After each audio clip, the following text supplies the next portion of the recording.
First of all, the hepatocellular cancer is a tumor that is very resistant to traditional chemotherapy drugs, and so it was historically very poorly treated by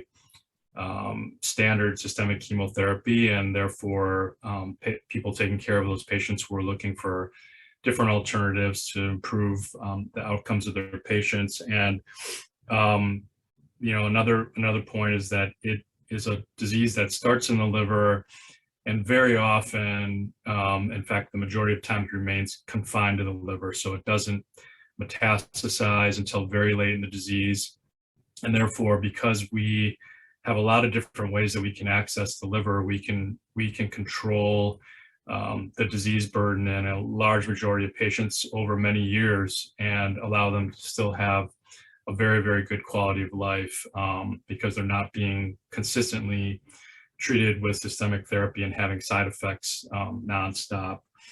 And I think the third reason that IO is effective in treating these patients is that we, as interventional radiologists, understand patients with cirrhosis very broadly in a much deeper way than a lot of other people who just treat cancer do. So we deal with the cirrhotic population as interventional radiologists. We deal with their portal hypertension, we deal with their bleeding varices, we deal with their ascites, and we understand the interplay between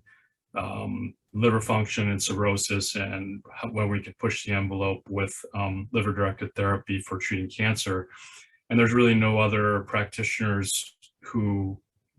have that broad, I think, understanding of both cirrhosis and HCC across the board. It gives us, I think, a big advantage when we're taking care of those patients.